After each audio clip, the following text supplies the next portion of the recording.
To be here to talk about EMS recruitment and retention with you today, and to give you an overview of the Michigan Rural EMS Network Recruitment and Retention Toolkit. Can everyone, well, if you can't see my screen, if you could let Emma know in the chat screen there, and we'll try to rectify it. But as far as I know, my screen is showing up okay, and you're able to see the slide presentation. Just for your information, I had sent the slide presentation to Emma, which she had sent to you, I believe, yesterday. And the slides have been just reordered a little bit for this presentation. So I don't want that to confuse you if you do, if you are following along with that, that was already sent to you. So I'm hoping that that's not going to cause an issue for anyone.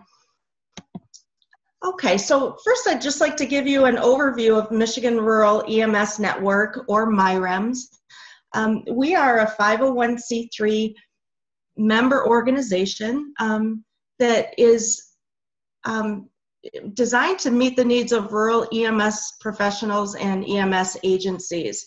So we have 3 levels of membership. We have a basic membership, which is free of charge.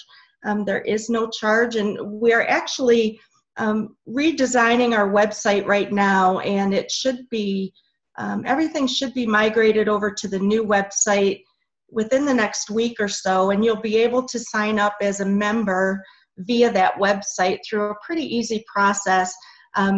That website will have a number of different capabilities, which we're excited about. We'll have discussion groups and job share boards, and you'll be able to have conversations with other members. But if you opt for the basic membership, that is a free membership. We also offer a premium membership, which is $20 per individual per year. And premium membership affords you discounts on certain educational programs that we might offer throughout the year. One of our signature education programs is EMS Summit, which just happened in February in Lansing. And we will have other education opportunities throughout the year. We're working on some regional CE Blitz days for rural areas, and we're really excited about that. And premium members will receive a discount on those as well. And then we also have an organization membership, which is an EMS agency or a hospital or any other business or organization that has a vested interest in what we're doing for EMS agencies and EMS professionals in rural Michigan. So the mission of MiREMS is to provide support to Michigan rural EMS professionals and EMS agencies. And so you may wonder, well, that's pretty broad, and what does that mean? So what we do is we work, we develop our work that we do around needs that are expressed by rural EMS agencies and providers. So since 2003, when MiREMS was actually formed, and I'll go into the history in just a little bit, but we've utilized surveys and focus groups to assess the needs of rural EMS in Michigan. And so anything that we do through MiREMS is based on these assessments that we've done or surveys. We were founded, well, I guess we began as an EMS task force in Huron and Sanilac counties in the thumb of Michigan. It was actually through some seed money that was provided through Michigan Center for Rural Health. And it was the 9 EMS agencies in those 2 counties sitting around the table and talking about how they could address recruitment and retention needs in their area. So that was back in 2003. Since then, we have done lots of organizational development. We became incorporated in 2010. In 2012, based on some feedback that we received from the work that we had done in those 2 counties and the successes that we had seen, we took our network and developed that into a statewide network. So we started as a Huron-Sanilac EMS network, and then in 2012 developed into the statewide Michigan Rural EMS network. Through one of our grant programs, it was actually a network development program through the Office of Rural Health Policy that we received in 2012 to develop this statewide network. We contracted with Michigan Center for Rural Health to do an extensive assessment of rural agencies and professionals in Michigan. And so what they did is they went to each of the trauma regions, and they did surveying for us. They did some in-person focus groups. They did some online focus groups, and you may have been a part of those. And if so, we appreciate your input. And what this next snapshot is what we found as a result of those focus groups and those surveys. So if you look at this diagram, you've got the different trauma regions, and in the center here were some of the issues that were consistent across the different trauma regions. So EMS professionals were saying that they were having a difficult time getting time off from their employer so that they could provide service for a volunteer agency, that there were too many out-of-pocket expenses associated with volunteering.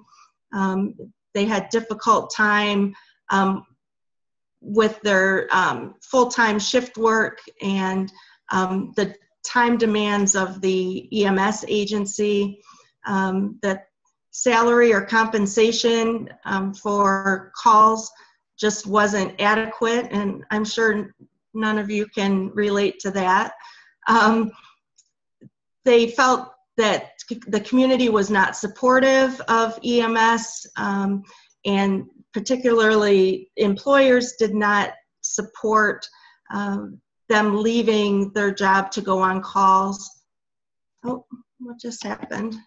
And if they were paid personnel, that the salary level was just not sufficient. And so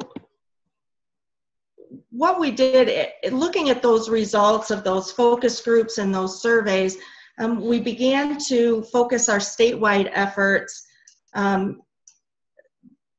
as a result of those surveys. And so these are the things that we started to focus more intently on, some continuing education, bringing those to the rural areas, increasing awareness of the needs of rural EMS agencies, and the difficulties or the challenges that rural EMS professionals face when providing service in rural areas, trying to increase community awareness and support for EMS, staff recruitment and retention, and management and supervisor roles and responsibilities. So I wanted to tell you about a successful project that came out of that initial two-county network, the Huron-Sanilac EMS network. In 2004, a survey was done of 113 active EMTs and paramedics in those two counties in the Thumb area of Michigan. Of the respondents, 72% from Huron County and 56% from Sanilac County stated that they would stay in their EMS-related job for 5 or more years. So if these, at the time, we thought if these percentages carried over to the remaining Huron and Sanilac County licensed EMS providers, that there would be only 34 Huron County providers, or I'm sorry, that 34 Huron County providers and 55 Sanilac County providers could be expected to retire or resign within the next 4 to 5 years. And what was concerning about that was that that would compound the already existing shortage of volunteers in that area. So agencies were already having a difficult time filling their rosters, and over the next 5 years, if they lost those additional providers, they were going to be in quite a crunch for being able to cover call volumes. So our 2-county network, the Huron-Sanilac EMS network, applied for a couple of federal grants, and those grants were awarded in 2005 through the Office of Rural Health Policy, which is a federal office of HRSA. And those grant funds were used to take this task force, this informal task force, and develop it into a structured 2-county network that had a board of directors and became incorporated. We purchased training trailers and equipment to provide education for initial education programs. We initiated a distance learning program for high school EMT classes, established an EMS tuition scholarship program, educated businesses and civic groups about the importance of EMS in the community, the level of professionalism that was required to be an EMS professional, and some of the challenges that they face in rural areas. We took on some family recognition and appreciation activities. We increased media coverage in those 2 counties. We created a recruitment and retention promotional DVD that is still available out there on YouTube. If you are interested in taking a look at that, I can send you the link. I'll give you my email address at the end of this presentation. We enhanced county recognition programs, provided youth education programs, and educated decision makers, legislators about, again, the needs of rural EMS and the challenges that rural EMS agencies and professionals face. So over the course of the 3-year grant period, what we saw as a result of the recruitment and retention efforts and these other efforts that we undertook, you know, increasing education in the area through distance learning and providing more initial education classes with the use of those training trailers and equipment and so on. Total active licenses in those 2 counties in the 3-year grant period increased by 85. So we saw 56 new MFRs and 39 new paramedics. Now there was a decrease of 10 EMTs, but what we surmised from the data that we reviewed was that that was likely due to EMTs moving to a paramedic level. So we weren't too surprised to see the number of EMTs decrease. There weren't a large number of MFRs in the area at the time, and so we didn't see, we saw quite a jump in MFRs, but we didn't see a rise in the EMT from MFR level. The average number of EMT and paramedic licenses per year increased from 9.8 to 23.4 when we compared that 3-year period to the 5-year period prior to the grant. So in Huron County, the rate tripled, and in Sanilac County, the rate doubled. And the average years of being licensed decreased, and that likely was due to newly trained personnel were replacing retiring personnel. Over and over, the theme we heard was that the personnel at the EMS agencies in those 2 counties, those 9 agencies in those 2 counties, had an aging personnel, and that people were wanting to retire, but there just weren't enough people coming up in the ranks to take their place. And so, but once we started seeing that increase in licensed providers, then some of those people were able to retire, and so you would see those years of license, of being licensed, decrease.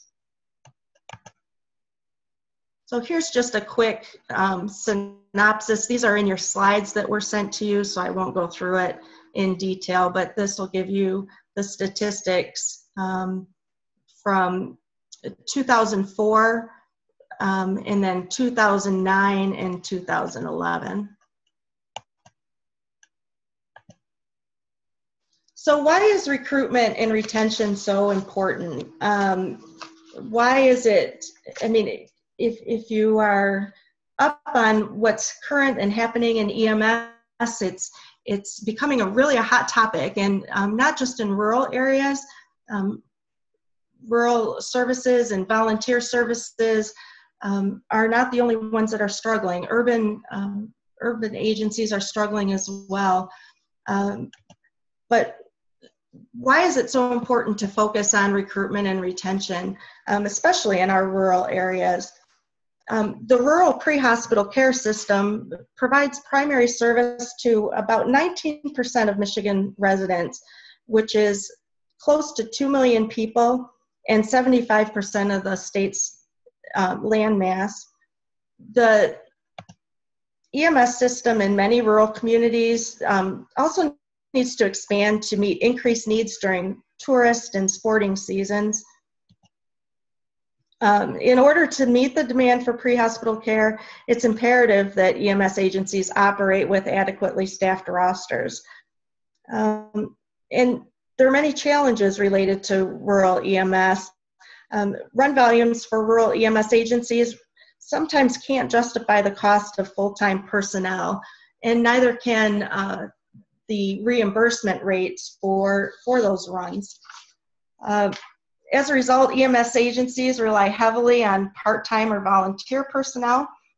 In the past 10 years, as the economy in rural areas declined, recruiting EMS professionals especially for volunteer services, became a greater challenge.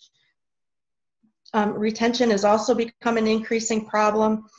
The average age of current rural EMS crews, the demands of non-EMS employment for part-time personnel, and also the cost and time required to maintain a current provider license contribute to the challenge of retaining existing personnel.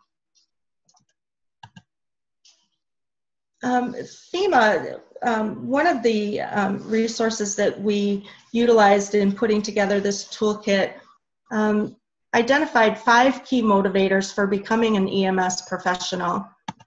One is the opportunity for friendships and cooperative activities. 2, a feeling of satisfaction and importance.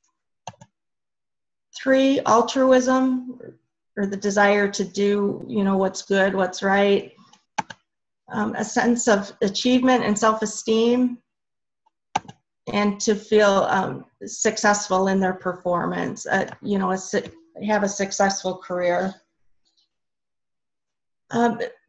Another resource that we utilized in putting this toolkit together was the Rural Ambulance Survival Guide. In 2011, the North Dakota Rural EMS Project produced this Rural Ambulance Survival Guide, and this guide identified 8 characteristics of thriving rural EMS agencies. First, they have leaders that are engaged, trained, dedicated, and rested. If we have any EMS agency leaders in the group, I'm hopeful that y'all feel engaged, trained, well-trained, dedicated, and well-rested. These agencies maintain high professional standards. They have an environment that is recruitment and retention friendly.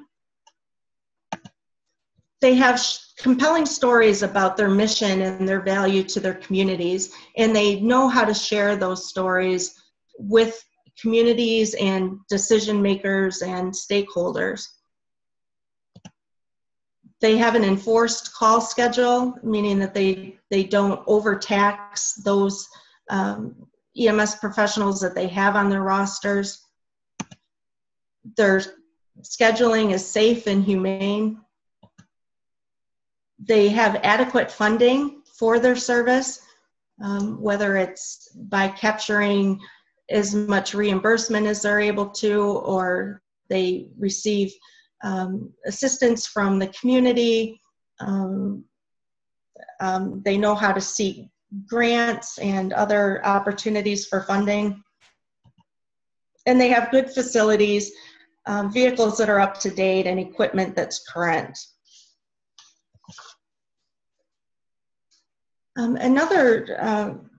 When we're developing this toolkit, another resource that we looked closely at was a document put out by the Virginia Department of Public Health. The Virginia Association of Volunteer Rescue Squads partnered with the Virginia Office of EMS and the Western Virginia EMS Council to publish a document called Keeping the Best: How to Use EMS Retention Principles. And they identified the following guidelines and principles in the retention process. And one of those, the first, was the life cycle principle.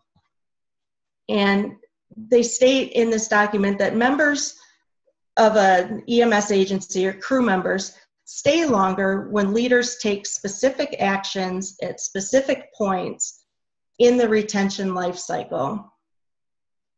The belonging principle indicates that members will stay longer, crew members will stay longer when they feel welcome, they feel needed, and they feel respected, both by leadership and by their peers. The success principle means that members will stay longer when they achieve success in meeting important personal goals. And then the friends and family principle, crew members will stay at an agency longer when they develop strong personal relationships within their squad or their agency. Again, going back to FEMA, FEMA has put out quite a extensive list of, or extensive bunch of resources, and many of these are applicable to EMS and fire. Some are more applicable to volunteer fire agencies, but they looked at identifying some of the root causes of recruitment and retention issues in rural services. Oops, I don't know why that keeps doing that. And just like when Michigan Center for Rural Health did these focus groups and this surveying for us, several of the root causes of the recruitment and retention issues were very similar when FEMA looked at the reasons that agencies struggle with recruitment and retention. One is the time demands, whether that means time demands of the call volume, or training demands, or just time that they have to put into the agency, continuing education. The second is training requirements, and what they mean there is either initial education training, it could be continuing education training, Their increase in call volume led to recruitment and retention problems, changes in the nature of the business, just the way things are done, new regulations, new policies and procedures, changes in sociological conditions, problems with leadership, changes in federal legislation and regulations, increasing use of combination departments, so part volunteer, part career, communities that are aging and thus requiring a maybe a more intensive response from EMS, and then internal conflict within the agency. So again, those were root causes of recruitment and retention that were identified by FEMA. So there are two keys to a successful recruitment and retention program, and we've outlined these in the toolkit that we put together. The first is a good assessment process, looking at root causes of recruitment or retention issues within a specific agency. And then the second is planning and action, planning how the issues are going to be addressed and being very calculated with actions as to how a recruitment and retention plan will be implemented.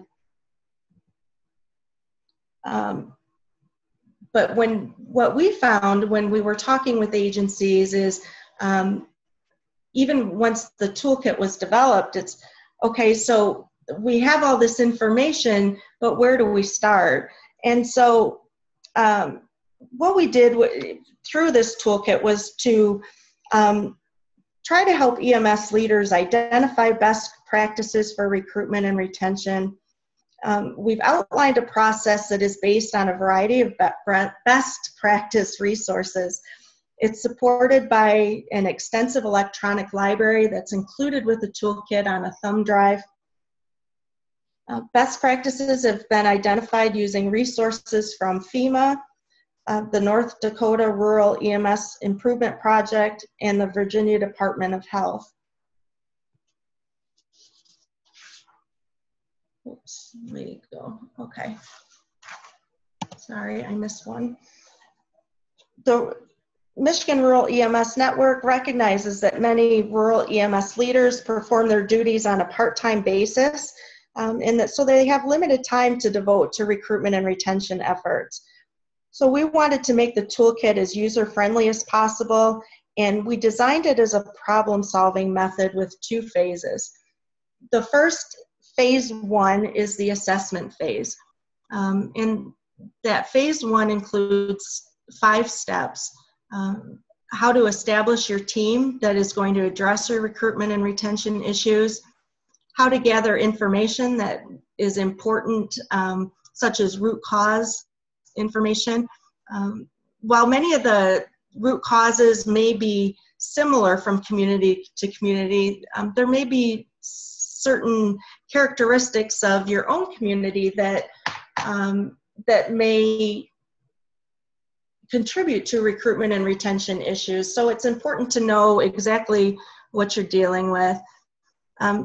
Identifying the needs of your agencies, recruitment challenges, and retention challenges. And then phase two includes keys to a successful plan. So again, there's 5 steps in phase two. Step 6 in this 10-step process is engaging people. 7 is setting your priorities. 8, creating strategies for your recruitment and retention plan. Creating an action plan, and then evaluating the impact of your recruitment and retention program. So the materials have been gathered from these best practice documents that were already out there but weren't in a format that was easy to use and to implement. And we've broken the process down into manageable steps. We've included that electronic library on the thumb drive so that materials can be easily customized for an individual agency.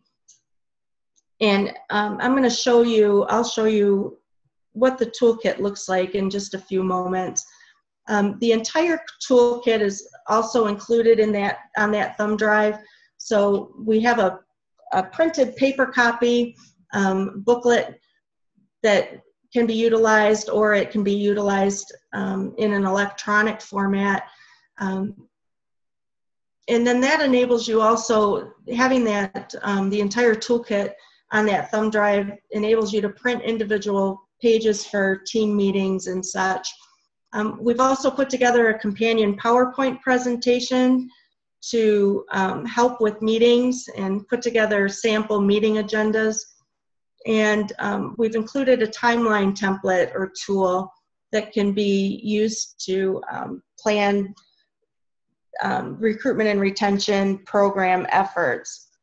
The timeline tool is going to, you know, it's a lot of people ask, how long will this program take to implement, and you know, when will we start seeing a difference in our community? It depends on the individual community, depending on local resources and how much support you have, how much help you have from either the community or other individuals in the agency or other stakeholders. The implementation process can take anywhere from 3 months to a year or more. This slide is going to show you just an example of some of the resources that are included on the thumb drive. We've tried to make the resources as inclusive as possible so that you don't have to go look anywhere else for those documents or additional help. I'm going to stop sharing this, and I'm going to go to a different screen here so that I can show you what the toolkit looks like. And if you just give me a minute here to try to segue over. Hopefully you can all see my screen has changed, and this is the electronic version of the Recruitment and Retention Toolkit. This toolkit is also available on our website, as are all of the resources that are included on the thumb drive. So there's two ways to access the information. We have a hard copy that we charge a nominal fee for just to cover our printing costs, and then we have the electronic copy that the links are available on our website. So I'll show you just some examples of the toolkit. We've outlined, excuse me, my cursor's not working so well here. We've outlined the steps on a typical timeline, and again, that timeline tool is included in your thumb drive, the electronic library. And in the template that we provide, you can actually enter the timeline dates for your initiative, and your dates will appear in that document for your team to utilize to keep you on track. And so in each phase, each step of the two phases, we have some information about getting started, some background information. We identify what your next step should be. And so if you notice here, there's a link here. This will take you to a companion guide. Oops. Well, I don't know if I want to do that. I'm very sorry. For some reason, my computer's really touchy today. And you'll see this icon, it looks like a little computer screen. And that's an indication that that is going to take you to something in the electronic library. And then there's a section to take it to the next level, and that's if you want to go above and beyond what the basic step is and do a little bit more depending on how much time and how many resources you have. We give you some tips for taking things to the next level. And then within each step, there's places within the toolkit to jot down your thoughts, some notes, to do things like selecting your date and your location for your meetings. All your electronic library resources for that individual step will be listed on the right, and then some links to some other online resources as well. And so we've done that for each step through the 2 phases. So again, each step will have the getting started. It will have what your next step should be. And then if you want to take things to the next level, there's some suggestions and some opportunities for that. So that's what this is what the toolkit looks like. It's a small, it's just like a half of a letter size ring, kind of a notebook. And then there's the companion guide that goes with it. So the taking it to the next level, it's got the different documents in there that can be photocopied to use in meetings, and it's got the instruction guide in there as well.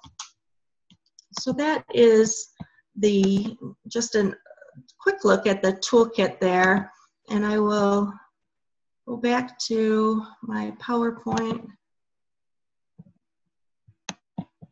And I think I'm actually all done with here, but I wanted to talk about what's next for the recruitment and retention toolkit. We originally had put this toolkit together through funds, a grant through the Michigan Department of Health and Human Services, and those funds, it was about $35,000, and it covered our costs to develop the toolkit, the design of the toolkit, printing of the toolkit, and distribution of 200 toolkits to agencies across Michigan. It certainly wasn't enough, and there's still, we have several agencies and requesting either additional information from us, or they did not receive one of the initial toolkits. And so what we would like to do is to continue to print and distribute these toolkits. We want to offer full-day workshops so that we can work through with a group of interested individuals how to actually utilize the toolkit and begin that implementation of the 2 phases to make an impact in their area. We want to be able to provide ongoing support and consultation to those that have the toolkit and just aren't sure where to start. We'd like to do technical assistance with those, and we've been doing that with some of the agencies that have requested the toolkit. And we've also been asked to chair a recruitment and retention committee that is made up of several stakeholders from across the state. We've just started meeting. We just had our second meeting, gosh, Emma, what was it, a week or so ago. We've got about 13, 14 individuals on that committee, and we're looking at some ways that we can impact recruitment and retention activities in Michigan, and also be able to support individual agencies as they undertake recruitment and retention efforts in their area. So that's what's on the horizon for our recruitment and retention efforts. I guess at this time, Emma, we could open it up for some questions and answers, or Okay, thank you, Leslie. And I just had a question. I know that you said you like to distribute the toolkit as much as possible. Have you gotten any solid feedback from those that you have sent this toolkit to, or have offered this tool for people to look at? Have you gotten any good feedback, or can you give anybody or give us an idea of like what are some of the comments or suggestions you've gotten? Yeah, we've received really excellent feedback in response to the toolkit.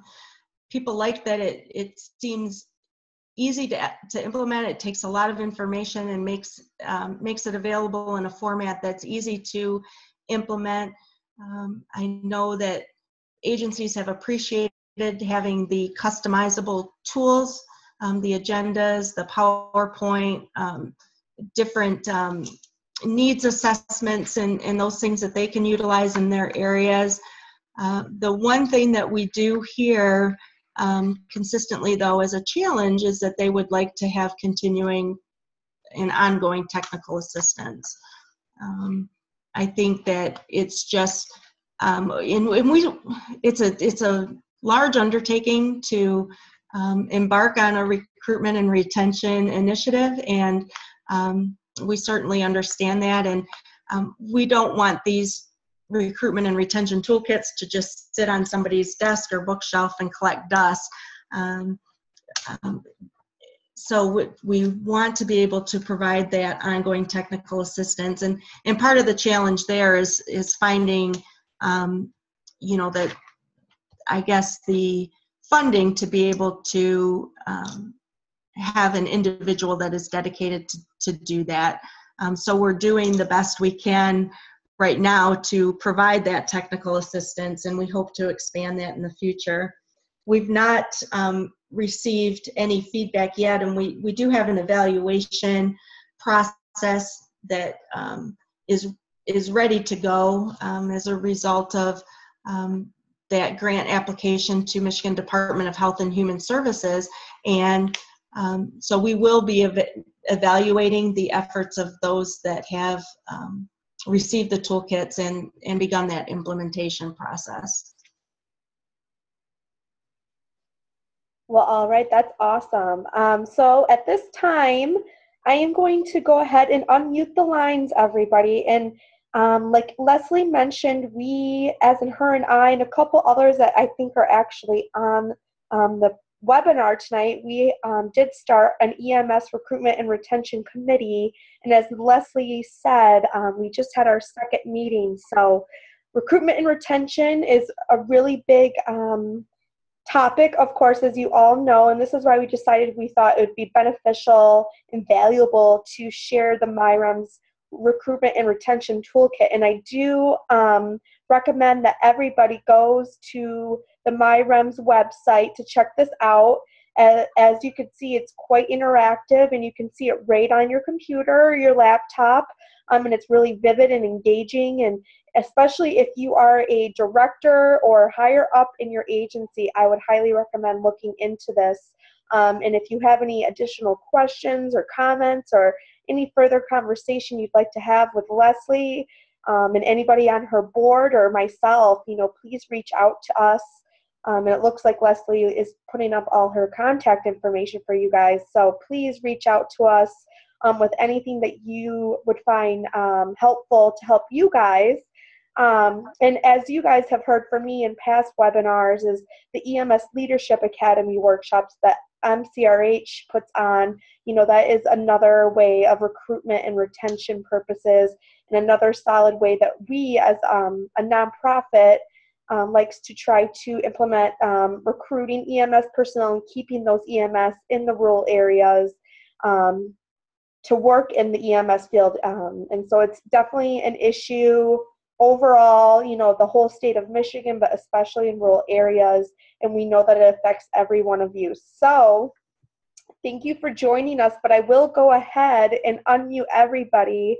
And if you want to speak up or if you have any questions or comments for Leslie or myself, please go ahead and do so. And right before I unmute the line, I just want to remind everybody that I will be emailing you a quiz, an evaluation, an attendance form, and then this other document that Leslie had just sent over that I want you guys to all to review. And again, you have 2 weeks to fill out the evaluation, the quiz, and attendance form to receive your continuing education credit. And if you, or while you're filling out that evaluation, please, write some suggestions down on future EMS webinar topics or any other ideas that you would want my office, the Michigan Center for Rural Health, to highlight or hit. I know there's a lot of hot topics out there, so please, it's really important, and I do look at those evaluations thoroughly. So I will go ahead and unmute the lines, and so if anybody has any questions, and you may also use the chat box. This is Shelley and This is Shelley and Marquette. Can you hear me? Yep. Hi, Shelley. Yep. I have a question for Leslie. I put it in the chat box, and is there CEs available for that full day workshop? We have not implemented that yet, but yes, we would be, when we do, and we will be applying for credits for that. Yes, absolutely. And then the other part of that question is, are you going to do it regionally? Yes, that's our intent, is to at least, look at the trauma regions and maybe even subdivide those trauma regions. So like region 8A and 8B, we would really like to be able to offer it in as many places and make it as easily accessible as possible. What I can do is, I've got a... Thank you. Sure, and what I can do is we've got, I'll get all of your contact information from Emma, and when we do get one of those scheduled, I can send out that information to you so you have it. Thank you. Yeah, thank you. Leslie, this is Emma. There is a question in the chat box. A participant was wondering if you could give a few examples of the life cycle principle. Sure. Let me pull that up here because I don't misspeak here. Just 1 second. And if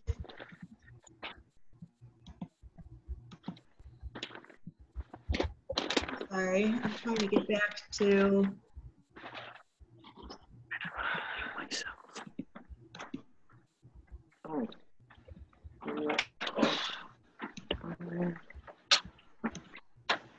and if there's another question in the interim that you want to go to while I pull it up, that's fine too. Are there any questions right now while Leslie's figuring out her slide?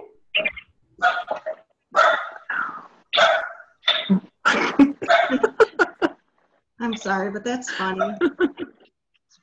Does anybody have any comments or anything?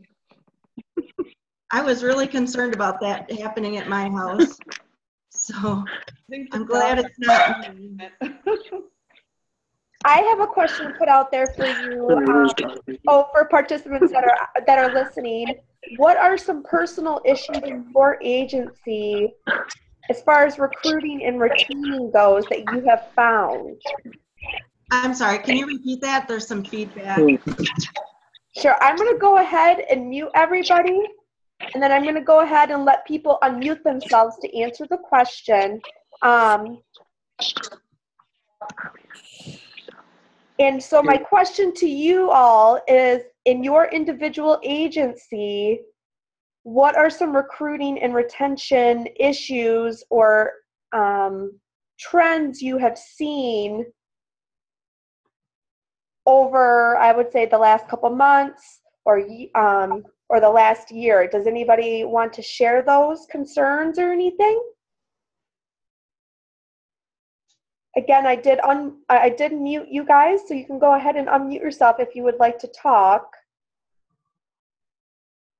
And I would be interested also in knowing if you feel that recruitment and retention is an issue in your area.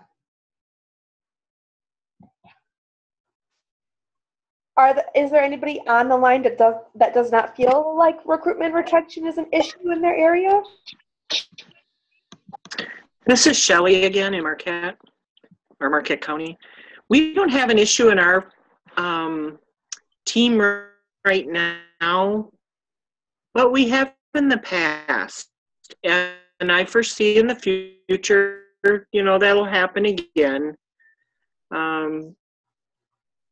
So gather information, because I know it will come, and I know the agencies are struggling with membership.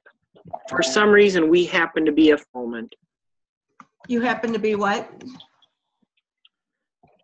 We have a full team in our EMS. Our township first responder team is full right now. But our surrounding groups are not full. And I don't know why we happen to be. So knock on wood, it stays that way.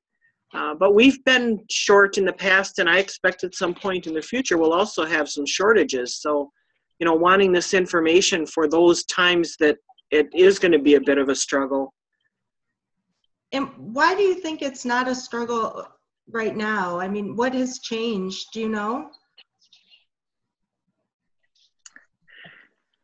Our first responder team, we've had kind of a full complement of people probably for the last couple years, and I don't know why. Although some of our people are actually coming out of townships other than the ones that we cover, but they don't have a first responder team where they are, so part of it is them wanting to keep their skills up, and we allow for them to join our team. But other than that, I'm not really sure. I just know that some of our surrounding townships are struggling with members. They can't get enough people, and which is why I asked the question about whether you're going to do a regional kind of training, because I'm thinking there's a whole lot of other agencies that probably need this information. Right. No, I think everybody needs this information. This is Emma. Thank you for sharing that, Shelley. A couple of people in the chat box, just some comments. One of the participants said one of the issues they have in their agency that many of you may have is daytime coverage, and that most of their volunteers are 78 years of age or older. Wow.